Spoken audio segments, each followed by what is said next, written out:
Só um videozinho antes.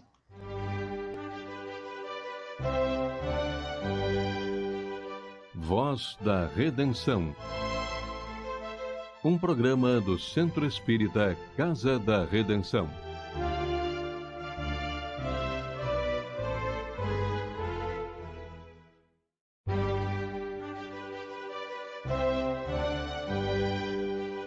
Voz da Redenção. Um programa do Centro Espírita Casa da Redenção.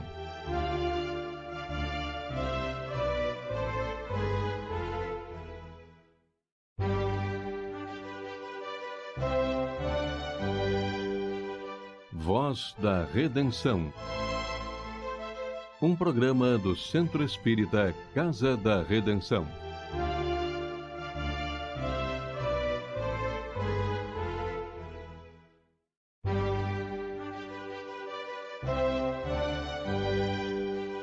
Voz da Redenção. Boa noite, iniciando a nossa atividade das 18 horas, nesse dia em que continuamos com o nosso seminário, a nossa jornada de estudo, é a 17ª atividade da Casa da Redenção, comemorando o seu aniversário. Nós estamos celebrando, usando a tecnologia, com as dificuldades naturais daqueles que estamos aprendendo, e a dificuldade vai acrescentando. Eu quero crer que um côvado na nossa experiência, né? Que é o desafio. Quero agradecer ao Alexandre, lá da cidade de São Lourenço, que brinda-nos com a sua participação no nosso seminário. Hoje, anteriormente, tivemos a Kellen, do Cassino, contribuindo. Então, o Extremo Sul está nos prestigiando na realização. E o mais importante é que as distâncias não simbolizam mais nada. É hoje, é agora, é já, através dessas linhas. E eu não posso deixar de lembrar do nosso amado Chico Xavier, que fazia suas falas: o que é mídias? Nós vamos divulgar o espiritismo por mídias. O que é isso, Geraldinho? Ninguém sabia, pois não tínhamos. E agora temos, e ainda estamos meio novatos na experiência, mas estamos ousando. Na atividade da tarde, aprendemos muito na questão da evangelização, cruzando nas diferenças as ferramentas. Dito isso, eu convido a todos a que busquemos sintonizar com o Mestre amado, para acalmar os nossos corações, preencher os nossos vazios e, sobretudo, rogamos aos benfeitores, amigos da Casa da Redenção, amigos do Alexandre lá no Bezerra de Menezes, que possamos nos alinhar em sintonia mais fina, mais adequada. E o nosso irmão exponha, apresente-nos as reflexões para que, ao final da jornada, possamos ter amealhado o entendimento que conforte a nossa existência e as nossas realizações nesses dias. Rogamos, neste momento, também, pelas autoridades constituídas, por este momento em que a Terra enfrenta as suas dificuldades no crescimento de todos nós, pela experiência da dor, da incompreensão, da nossa ignorância, mas confiamos em Ti, Senhor, que és o mantenedor de todos nós. E por isso nós rogamos, mais uma vez, a Tua misericórdia para todos nós. Agradecidos somos e abrimos essa atividade em Teu nome dos benfeitores amados. E que assim seja. Recebemos, então, nosso irmão Alexandre, como eu falei, lá do Extremo Sul. Alexandre, eu vou passar a palavra para ti, eu vou fechar a câmera, que eu estou fazendo uns testes, porque depois, logo mais, temos outra atividade, então eu não posso cansar. Já vamos enunciar no início que temos o professor Vilmar Pereira, do Cassino, a Lúcia Farias, a Lisete Abreu, ó, Jesus, São José do Norte, o João Paulo Pereira Martins, desejando um bom trabalho, Paulo de São Lourenço, João Paulo de São Lourenço, já são os nossos participantes, né? Não estamos só, né? Estamos numa grande família que acessam hoje e acessarão depois. Eu te desejo um bom trabalho. Como disse, eu vou fechar minha câmera para te sentir bem em casa. E qualquer coisa, estou a postos. Tudo contigo, meu amigo. Muito bem, muito obrigado, querido irmão Flávio. É um privilégio nós podermos estar aqui mais uma vez para trabalharmos em nome dele. E hoje, né, com uma temática bem profunda. Eu quero assim dizer para as senhoras, os senhores estão todos nos acompanhando, que ao longo do tempo, muitas histórias e histórias povoaram o imaginário da humanidade. E queremos hoje trazer uma profunda reflexão sobre vida, reencarnação e imortalidade com Kardec.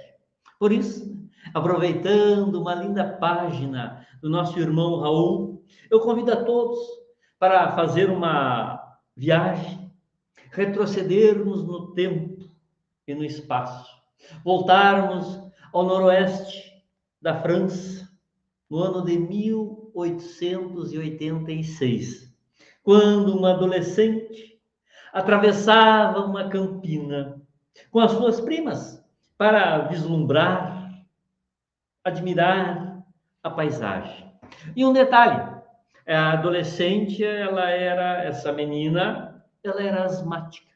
Então, para melhor poder fazer essa travessia, resolveu tirar as sandálias. E naquele momento em que ela ia fazer isso, ela disse que ouviu uma voz, dizendo para não fazer, para não retirar as sandálias. Ao olhar para o local de onde vinha aquela voz, disse ter visto uma Madonna, uma senhora, que lhe disse: eu sou Maria, a mãe de Jesus. As primas que estavam com ela não viram nada e nem ouviram nada. Somente a jovem Bernadette Subiru é que ouviu e viu, dizendo ela, aquela imagem, pediu para Bernadette Subiru levar no outro dia, naquele mesmo local, naquele mesmo horário, o pároco da comunidade. Ela assim o fez.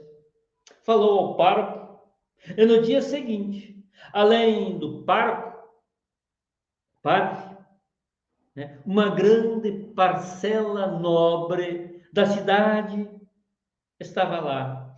E novamente Bernadette Subiru disse ter visto a Virgem e transmitiu outro recado ao padre, que não viu e nem ouviu nada. Apenas o recado de Bernadette Subiru, pedindo para vir no outro dia, naquele mesmo horário, naquele mesmo local, com o padre e o bispo regional. O padre comunicou ao bispo regional, convidando-o para se fazer presente. No outro dia, na mesma hora, no mesmo local, estavam todos lá na montanha, diante de uma gruta, na qual ninguém viu nada, ninguém ouviu nada. Apenas Bernadette Subiru. O bispo achou aquilo fantástico, tão relevante, aquelas informações transmitidas por Bernadette, que sacralizou o local, transformando instantaneamente o departamento de Lourdes num dos maiores pontos turísticos da França, recebendo milhões de visitas, sendo criado, naquele momento, o culto a Nossa Senhora de Lourdes, comemorado todos os anos em 11 de fevereiro. Ninguém viu nada. Ninguém da igreja viu nada. Nem o Papa, nem o bispo e nem o padre. Simplesmente acreditaram naquela visão. Bernadette, que depois foi canonizada pela igreja como Santa Bernadette de Soubirous. Continuando a nossa viagem, vamos agora para o século XX, em 1917, na estrada que liga Santarém ao Porto, em Portugal. No departamento de Fátima, 3 crianças, filhas de pastores humilíssimos, afirmaram ter visto uma Madonna, uma virgem dizendo ser Maria, a mãe de Jesus. Francisco, Jacinta e Lúcia foram correndo contar aos seus pais, que imediatamente, assustados, apavorados, procuraram o pároco, padre. Este comunicou ao bispo, e o bispo imediatamente comunicou a Roma. Todas essas autoridades religiosas foram para lá, e em seguida foi erguido o templo para o maior culto mariano do mundo, o culto a Nossa Senhora de Fátima, o culto ali do local. Nunca houve nenhum questionamento, nenhuma discussão. Será que as crianças viram mesmo? Filhas de pastores humilíssimos, quem sabe analfabetas, em 1917, interior de Portugal. O mais incrível é como poderiam, por longos anos, guardar 3 segredos que até hoje os cristãos católicos não sabem qual é o último. Ninguém revela nada. Ninguém diz nada. Será que foi verdade? Quem sabe, né? Uma montagem naquele período belicoso, Primeira Guerra Mundial, o povo carente, a igreja sendo esvaziada. Sei lá, não estou afirmando nada, estou lançando aqui uma interrogação. Muito vago tudo isso. Vamos fazer uma reflexão, queridos irmãos. Se fosse um espírita a dizer que viu a Maria Santíssima, a mãe de Jesus, nós iriam cair em cima. Dizer que era uma heresia da espiritada, ou quem sabe era o demônio, ou Satanás. Alguns, né, mais inteligentes, dizem, eu quero a prova científica. Vamos fazer uns exames, tomografia, fazer exame disso, exame daquilo. Mas não eram espíritas. Portanto, acreditam até hoje, sem nunca terem escutado nada, sem nunca terem visto nada. O Espiritismo, esta doutrina consoladora, libertadora, racional, que nos diz claramente, sem segredos, a cada um, quem somos, de onde viemos, o que fizemos de bom, mas principalmente o que fizemos de ruim. E o fundamental, após todas essas reflexões, nos dirá, sem erro, para onde iremos. O que nos espera. O Espiritismo retirou o véu que obstruía a visão do futuro. Alguns podem questionar, mas como isso é possível? Será uma heresia do Kovágar? Não, não. E eu vou mais longe. Para isso ser possível, não precisa nem ser espírita. Existem várias maneiras. A primeira e a principal delas é nos relembrarmos daquela assertiva do Mestre Jesus. A cada um segundo suas obras. Ou seja, que será concedido para mim, no futuro, uma colheita vinculada à minha semeadura. Queridos irmãos, pensem, né? Se eu, a partir de hoje, 27 de agosto, eu resolvo me transviar. Tabagismo, porres alcoólicos, mentir, enganar minha família, ser desonesto nos meus negócios, né? Ou seja, perder minha essência moral. Como vocês acham que será o meu futuro? Ele não será bom, né? Óbvio. É por isso que eu fiz essa opção. Há pouco tempo, mas fiz. Porque eu entendi que todos nós temos um propósito. Nossa reencarnação é especial, queridos irmãos. Nós não viemos aqui apenas para comer, beber, ganhar din-din, ir cair na gandaia. Alguns pensam isso. Não, tem algo mais. Nós viemos para uma missão. Saber, sentir, viver, aprender, ajudar. A responsabilidade dos nossos atos é a consequência da realidade da vida futura. Repito, a responsabilidade dos nossos atos é a consequência da realidade da vida futura. Somos criaturas divinas. Vós sois deuses e podereis fazer muito mais do que eu, asseverou o Mestre Jesus. Podereis, não é podeis, tem diferença. Somos co-criadores da natureza, da vida. O que estamos fazendo? Será que estamos construindo realmente um mundo melhor, mais humano, com mais paz, com mais harmonia? Alguns podem até pensar, mas mandorinha não faz verão. Pensamento medíocre. Perdoe-me. Pensamento baixo, pequeno. Lembrem-se, o bater de asas de uma borboleta aqui no sul poderá ocasionar um furacão na América do Norte. Ah, Covara, mas como vou mudar o mundo? Impossível. Possível. Possível, sim. Modifique primeiro a si próprio, o seu interior.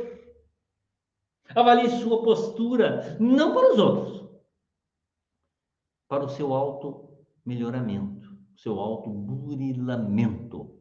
É isso que importa. Então, é possível nós transformarmos o mundo. É possível. Todos vocês conhecem. Por que eu digo que primeiro nós temos que fazer o auto-burilamento? Porque todos vocês conhecem aquela história em que os filhos e a esposa do espírita levaram um colchão para a casa espírita. Porque queriam se mudar para lá. Queriam morar lá. E daí perguntaram, né, para as crianças, né, para os filhos, para a esposa, né, o quê? Ah, é que aqui o pai é bonzinho. Ele não xinga ninguém. Ele se torna amoroso, gentil. Isso não resolve, queridos irmãos. Aqui dentro dentro das casas espíritas, é fácil ser espírita. Eu quero ver lá fora. nos nossos relacionamentos pessoais, profissionais, isso não resolve. Esse verniz social para enganar os outros. Mas dia menos dia, máscara cairá. Sepulcros caiados, bonitos por fora, mas cheio de podridão no seu interior. Temos que mudar isso. Temos que mudar. Esses dias, ouvindo a Georgina Valente, liderança espírita do nosso estado, lá da capital, ela falou algo em uma atividade que me tocou. Ela, comentando sobre uma amiga espírita que havia desencarnado, então os seus familiares doaram para a casa espírita, para doar para os carentes, em torno de 300 pares de calçado, centenas de roupas, algumas até mesmo com etiqueta, roupas novas, sem terem sido usadas. Ou seja, ela teve que desencarnar para poder ajudar efetivamente o seu irmão. Ela disse também que as nossas palestras, elas são muito formais, muito teóricas, que nós não estamos atingindo o âmago das pessoas. Após ouvir isso, eu confesso, eu reformulei até mesmo essa minha atividade. Vamos ter que dar uma balançada. Não é possível as pessoas passarem uma vida dentro das instituições religiosas, e aqui eu falo, não importa o nome, espíritas, católicos, luteranos, evangélicos, umbandistas, não interessa o nome, passam uma vida lá dentro e não move um dedo para ajudar o seu próximo, ajudar o seu irmão. Não é possível isso. Tem alguma coisa errada, nós temos que mudar. Mas tem uma coisa, vamos deixar bem claro, ninguém vai ir para o inferno agindo assim. Podem todos ficar descansados. Porque, em primeiro lugar, o inferno não existe. Em segundo lugar, nós temos um Pai de extremo amor e bondade. Deus, que jamais irá condenar um filho à devassidão e castigo perpétuo, eterno. Mas iremos demorar mais, né? A caminhada será mais longa para evoluir, para alcançar a perfeição relativa, que é destinada a todos nós. Vocês sabem, todos nós sabemos que somos os únicos responsáveis pelo futuro. Nós queremos determiná-lo. Nós. No mês de setembro, agora que está se avizinhando, nós comemoramos desde 2015 aqui no Brasil o Setembro Amarelo. Campanha de valorização da vida, a prevenção do suicídio, campanhas 1000. Vida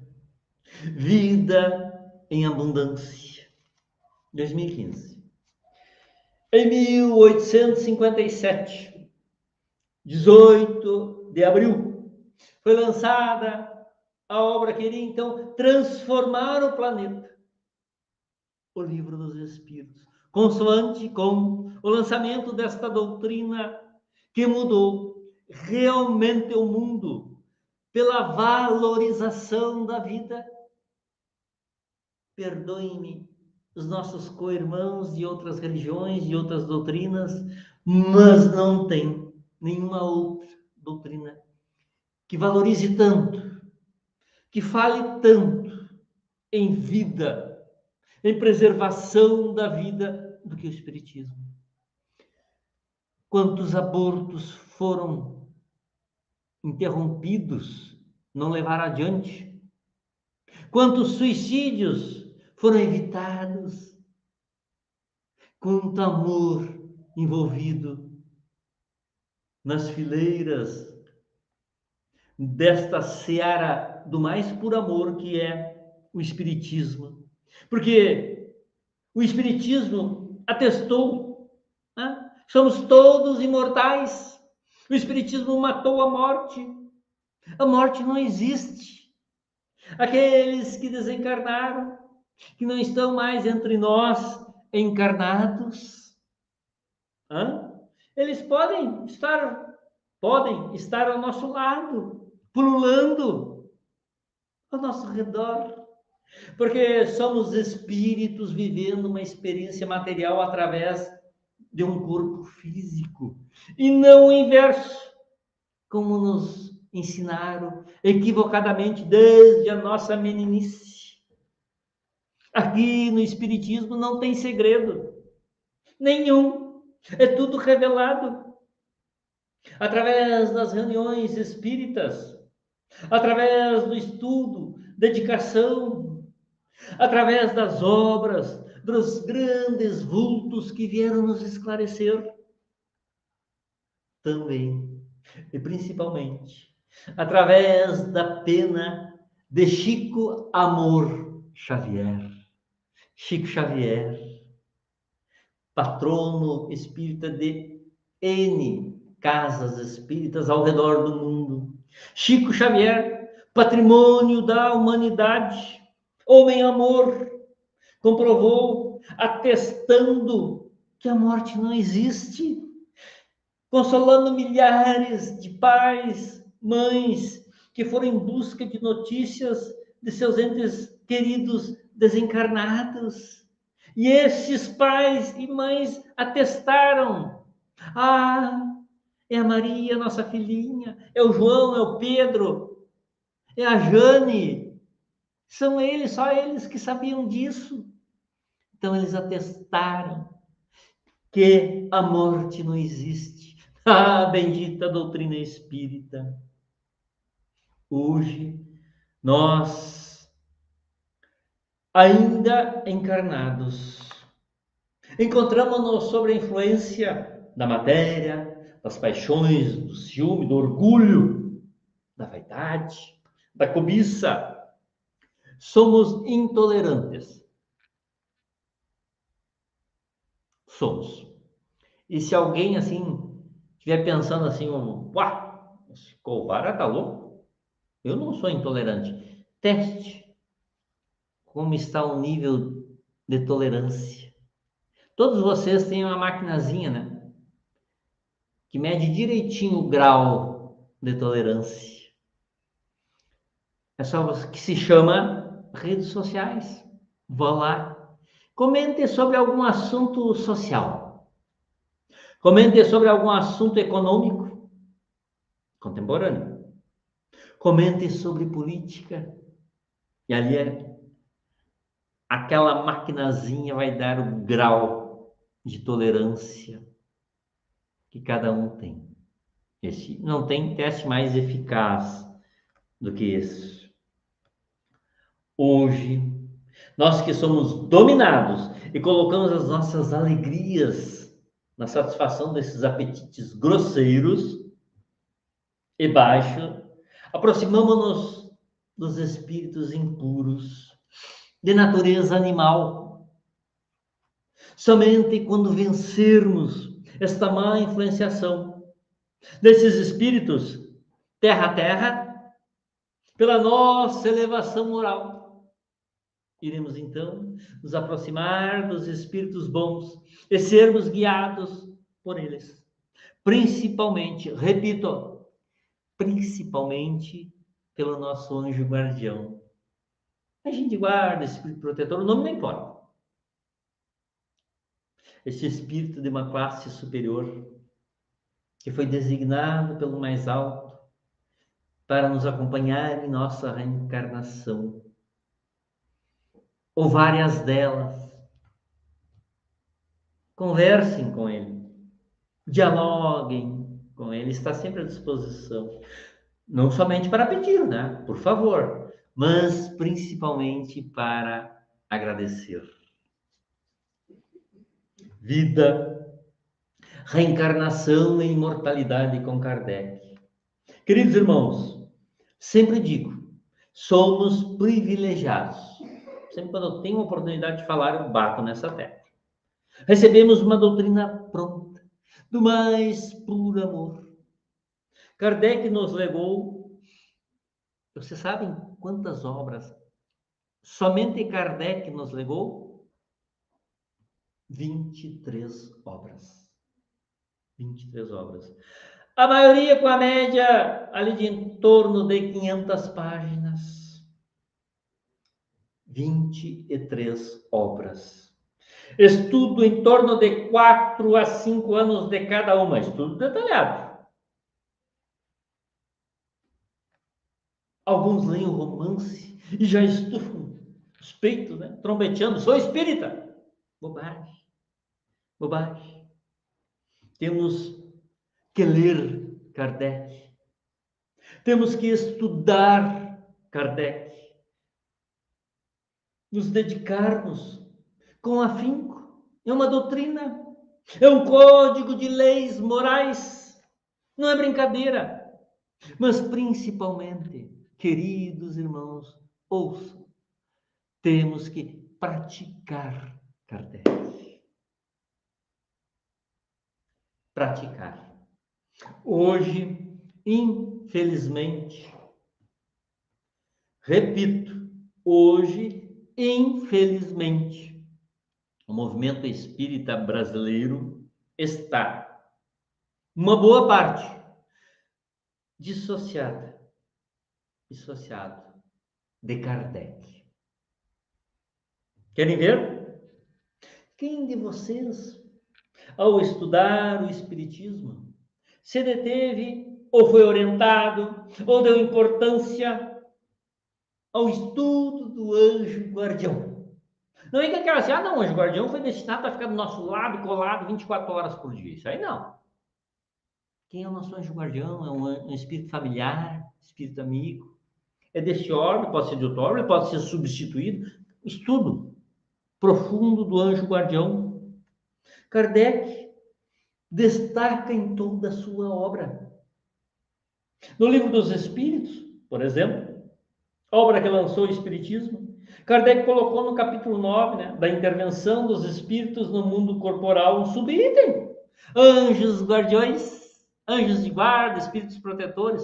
Questão 489 a 521, ou seja, 33 questões sobre o nosso anjo guardião. Quem prestou atenção nisso?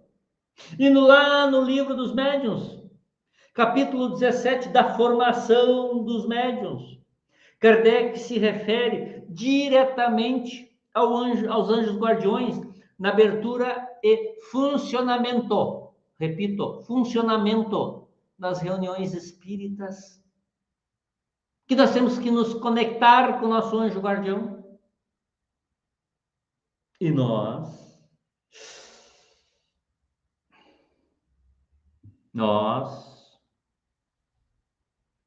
outro exemplo de total distanciamento de Kardec por nós, porque eu me incluo, gente, eu não estou fugindo, não.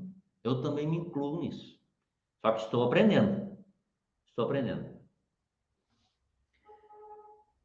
Alguém sabe sobre a obra deixada por Kardec da codificação? Coloque aí no chat, da codificação. O Guia dos Evocadores? Primeiro vamos começar, né, do início. As obras da codificação. A primeira, todos sabem, né? O Livro dos Espíritos, lançado em 18 de abril de 1857, com quantas perguntas mesmo, queridos irmãos? 501 questões. Livro dos Espíritos, a primeira edição, com 501 questões. Depois, na segunda edição, em 1860, ela veio completa, com as 1019 questões. O segundo, o Livro dos Médiuns, 15 de janeiro de 1861. Terceiro, Evangelho segundo o Espiritismo, 1864. Quarta obra, O Céu e o Inferno, 1865, fechando a Gênesis em 6 de janeiro de 1868. Mas peraí, eu falei que tinha o Guia dos Evocadores? Será que eu me perdi, queridos irmãos? Até pode, né? Depois dos 25, você sabe como é que é, né?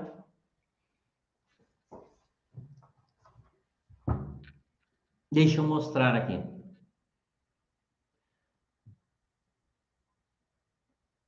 Conhece essa obra, né?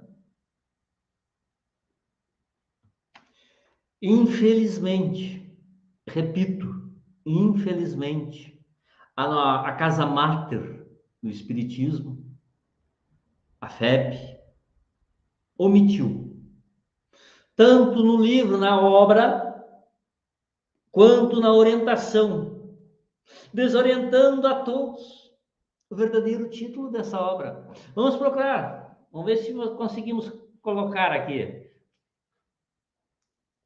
Aqui, ó, o livro dos médiuns. Vamos abrir aqui, ó. Aqui são as anotações. Esse aqui é meu livro de campanha. O livro dos médiuns. E aí, se nós formos lá, naquela parte, aí o professor Vilmar, eu até pedi o auxílio, como é que se chama aqui, que isso aqui é obrigatório, colocar os dados, né, todas as informações da respectiva obra. Título do original francês: O Livro dos Espíritos ou Guia dos Médiuns e dos Evocadores. Está aqui.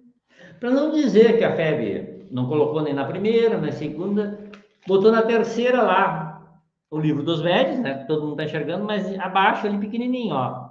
Guia dos Médiuns e dos Evocadores.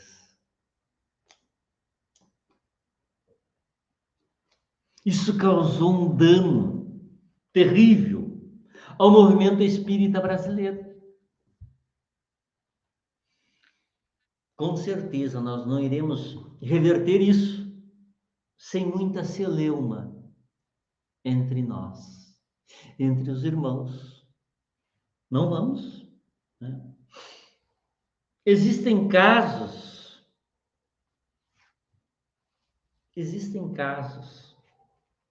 em que é proibida a evocação em casas espíritas. Um total contrassenso. Kardec destinou um capítulo inteiro do Livro dos Médiuns e Guia dos Evocadores. Eu, a partir desses últimos dias, estou falando corretamente. Livro dos Médiuns e Guia dos Evocadores. Capítulo inteiro. Capítulo 25. Das evocações. Para tratar exclusivamente sobre evocações. 58 perguntas, respostas, N comentários profundos somente sobre evocações de espíritos, para esclarecer. Kardec nos legou.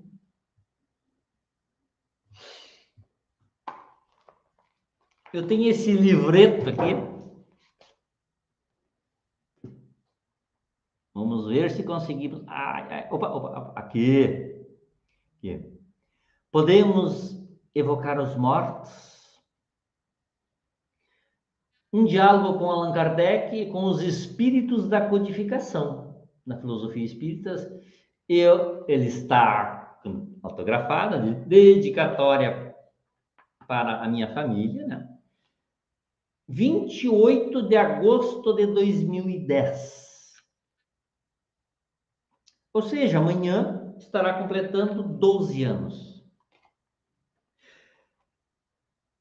12 anos que esse livreto ficou socado, escondido entre os demais livros. Mas eu ia procurar uma obra na minha biblioteca, eu vi aqui, já nem sabia, né? Chegava a dar choque. Não é mesmo? Evocar os mortos? Que isso, tão loucos? Não é mesmo? E essa obra aqui, não sei se vamos conseguir, mas vamos lá.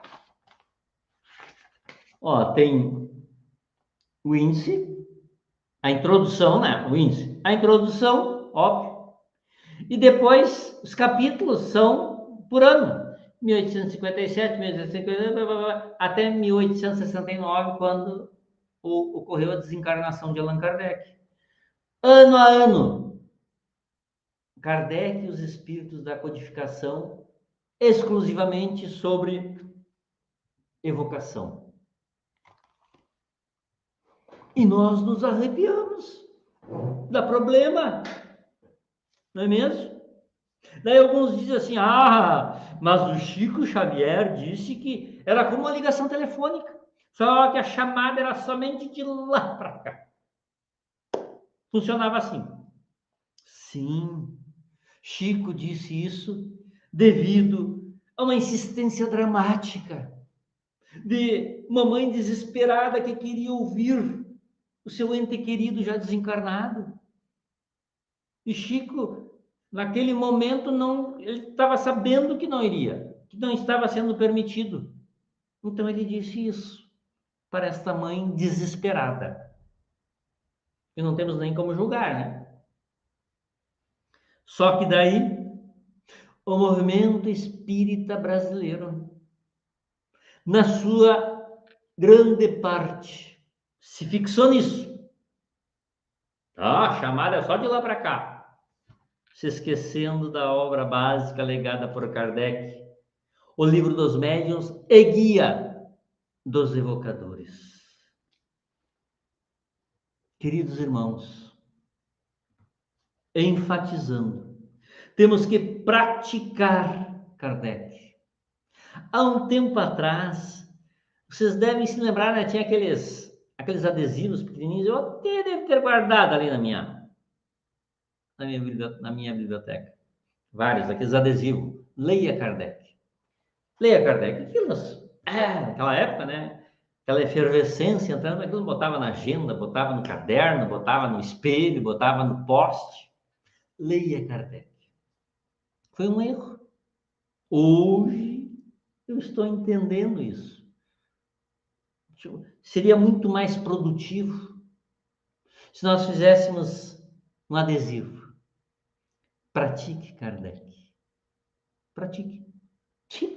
Para praticar Kardec tem que ler, tem que estudar, tem que se dedicar, tem que querer, primeiro passo. Mas coloquem, fazer um adesivo assim, pratique Kardec. Daí sim, aí nós iríamos avançar. Então, nós temos que praticar Kardec. Temos que quebrar paradigmas. Eu confesso, a partir deste ano, a partir de 2022, eu estou me desconstruindo. Estou me desconstruindo. Estou mudando, quebrando paradigmas para poder avançar, sempre com Kardec. Eu convido a todos para avançarem também, sempre com Kardec. Porque daí não tem problema nenhum. Óbvio, né? Nós temos grandes autores, renomados. Nós temos grandes espíritos a contribuírem, o óbvio. Mas nós temos que ter o discernimento. Nós temos que usar da racionalidade para ver o que realmente está alicerçada na doutrina espírita. Não, mas aquele tribuno internacional que faz palestra em todos os... Não, mas nós somos humanos e estamos sujeitos a vários equívocos. Hoje está fazendo essa atividade aqui na Casa da Esperança Chico Xavier, presencial em São Lourenço do Sul. E veio, né? Antes assim, veio um insight, né? Meu anjinho de guarda, né? Meu guia, né? Me veio assim que não estava aqui o nome do Valdo Vieira, uma das maiores personalidades espíritas, não é mesmo? Deus o livre nós questionarmos. O Valdo Vieira, parceirão, companheiro de Chico Xavier. E todos sabem, né? O que ocorreu com o Valdo Vieira. No final da vida dele, eu consegui o nome pelo YouTube lá daquela. Eu estava aqui, parece, no Paraná, criou uma seita, sei lá o que era aquilo. É um nome diferente. E ele uma cadeira giratória, todo de branco, né? Criticando Jesus, rindo da cara de Jesus. Ah, ele andava de chinelas, de pé descalço, para quê? E o Valdo Vieira era uma personalidade. Portanto, nós temos que centrar, temos que saber e ficar com Kardec. Este ano eu comecei a estudar mediunidade, onde eu e o querido irmão João Paulo, que está assistindo ali conosco, ele há um grupo que a coordenação é de Uruguaiana. Gente de todo o país, Rio, São Paulo, Norte, Nordeste, mediunidade. E por isso que eu digo que eu estou me desconstruindo a partir desse ano. Porque eu olhava, assistia uma aula, me arrepiava todo. Eu nunca tinha escutado isso. Aí nós conversávamos, né? Por telefone. E aí eu disse, João Paulo, enquanto eles estiverem com Kardec, tudo bem, tô dentro. Porque Kardec é a base. A nossa doutrina, queridos irmãos, é o que tem de mais contemporâneo, de mais moderno. Kardec, quando lançou, disse que o Espiritismo, né, ele era progressivo. Se a ciência viesse a confrontar o Espiritismo se modificaria e seguiria a ciência. Mas nesses anos todos, a ciência tem seguido o Espiritismo. O Espiritismo é Kardec, queridos irmãos. Então, convido a todos para avançarem sempre com Kardec, para que nós possamos quebrar paradigmas. E se for o caso, como eu estou fazendo, se tivermos que nos desconstruir, como eu estou me desconstruindo, que façamos isso sempre com Kardec. Eu agradeço profundamente a paciência dos queridos irmãos. Nós estamos vendo aqui várias cidades participando, né? Um abraço a todos. Vou deixar para o Flávio, né, fazer as considerações e saudar as pessoas aí de várias cidades que estão participando. Agradeço a paciência de todos, rogando ao Mestre Jesus, nosso meigo Rabi da Galileia, que envolva a todos com seu abraço misericordioso. O nosso anjo guardião, muito obrigado. A todos esses espíritos espíritas do plano superior, nós rogamos que não nos abandonem, que possam perdoar as nossas falhas, os nossos equívocos. Nós queremos melhorar, nós queremos evoluir, sempre com Kardec. Muita paz e muito obrigado pelo carinho e participação de todos. Querido irmão Flávio, passo então para ti aí para conduzir.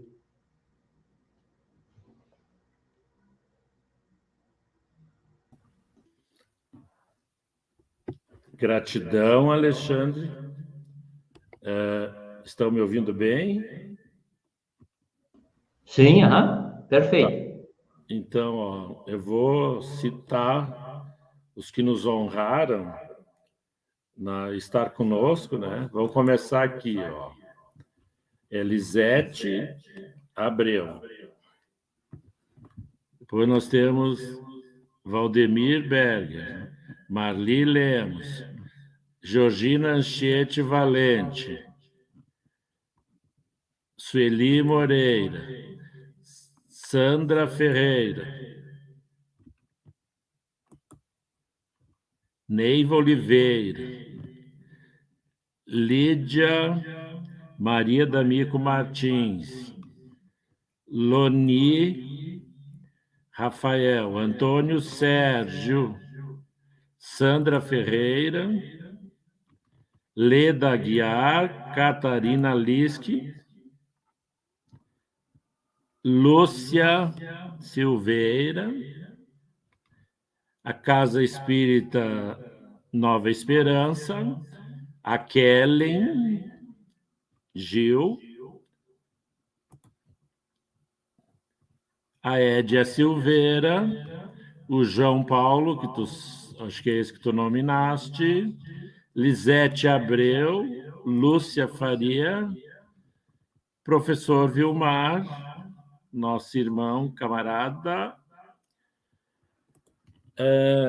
Eu fiz questão de citar o nome de todos que tiveram conosco, porque nós temos um hábito aqui. Todos esses vão ser apresentados no altar, porque eles assumem uma responsabilidade conosco de divulgar, praticar o nosso insigne codificador, que certamente produziu os materiais sob a orientação dos espíritos. Eventualmente, nós negamos as potencialidades de Kardec e achamos que ele só foi instrumento. Não, um instrumento, né, por onde passou alguma coisa, mas eu tenho certeza que foi fruto das noites não dormidas, das reflexões profundas, das mensagens recebidas em várias regiões do nosso planeta. E quando tu nos contextualiza, né, de uma forma simples, para que todos entendamos, atende às necessidades, porque há um cientificismo, mas é muito belicoso e muito erudito. Então, não é para muitos, é para alguns. E nós temos que apresentar esse ensino, até que foi uma proposta que recebemos, vulgarizar, ou seja, pôr ao alcance de todos. Então, nós agradecemos, e a Casa da Redenção, o Centro Espírita, aqui de Caxias do Sul, todos os anos realizamos uma atividade e enfrentamos as dificuldades dos primeiros momentos com a tecnologia. E quero partilhar com todos que nós estamos vivendo uma experiência nova, que é de tornarmos-nos uma instituição 99.9 online. Então, quando os trabalhadores contribuem, é o alicerce espiritual para o trabalho social, que daí ele virou, não o 01, ele virou 100% nas nossas ações. Nós aqui trabalhamos com egressos do sistema prisional, com práticas não religiosas, mas de atendimento às suas necessidades. Estamos escrevendo um projeto sob a orientação da formação que recebemos no Tribunal de Justiça do nosso Estado, e que eu quero também dividir, porque eu acho um momento oportuno. Todos os voluntários que trabalham nessa atividade não são espíritas. Eu tenho evangélicos, eu tenho católicos, eu tenho espiritualistas e assim por diante.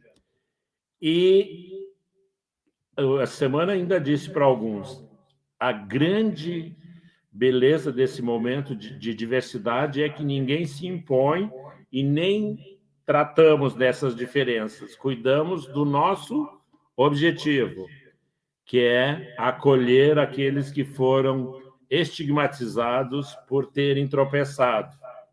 Então, a nossa casa é uma casa de acolhimento. Então, por isso que quando a gente convida os trabalhadores e que acolhem o nosso pedido, é uma forma de a gente marcar esses tempos novos.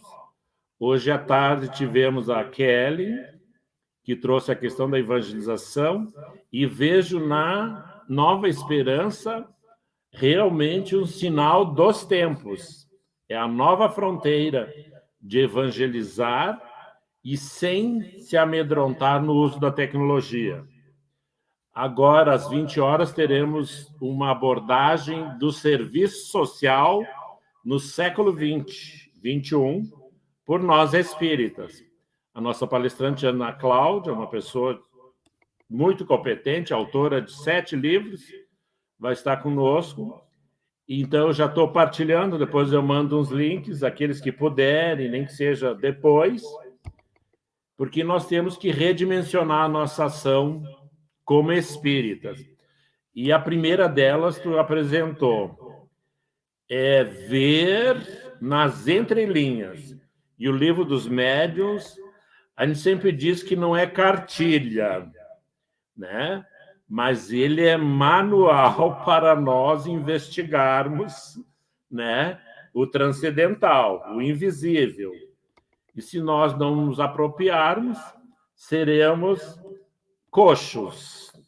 E até ofende aos que têm essa deficiência. Mas seremos trôpegos, tropeçaremos. Estaremos nos distanciando da missão que nos cabe nessa hora decisiva. Não é final, é de transformação. Talvez dure 200 anos, 1000 anos, mas o importante é que a reencarnação, que nós já passamos dos 20, possamos aproveitar. Então, eu convido o Kovar agora, agradecendo todos que estiveram conosco, a sua misericórdia de estarem conosco, que você faça prece para nós fechar essa atividade em nome de Jesus e dos benfeitores.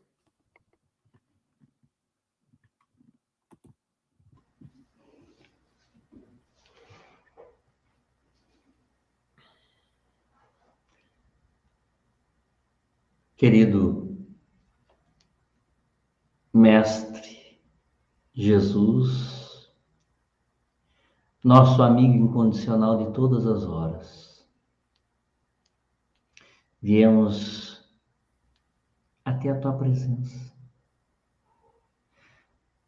Desta vez, não para pedir, como fazemos quase que diariamente, mas queremos vir para agradecer esta oportunidade redentora de estarmos aqui, encarnados e trilhando esta seara do mais puro amor, a doutrina dos Espíritos. Muito obrigado, Mestre. Muito obrigado por ter deixado tão lindas lições, ter deixado exemplos que até hoje estamos estudando. Se ainda não o praticamos em toda a sua essência, é por equívocos e falhas individuais. Mas uma coisa, Jesus, amado irmão, podes ter certeza, nós vamos chegar em um estágio evolutivo em que possamos realmente nos olharmos como irmãos, como somos, praticar o amor, praticar a caridade desinteressadamente, com o único objetivo da redenção do nosso irmão. Muito obrigado, Jesus. Muito obrigado por estarmos aqui reunidos com tantos irmãos. Nós ficamos felizes, emocionados em ver o carinho, o amor de cada um. Que Deus possa envolver a todos. Que Jesus possa abraçar a todos com seu abraço misericordioso e que possamos ter mais paz, mais amor e mais esperança. Muito obrigado, Jesus. Muito obrigado, senhoras e senhores. Muita paz. Gratidão.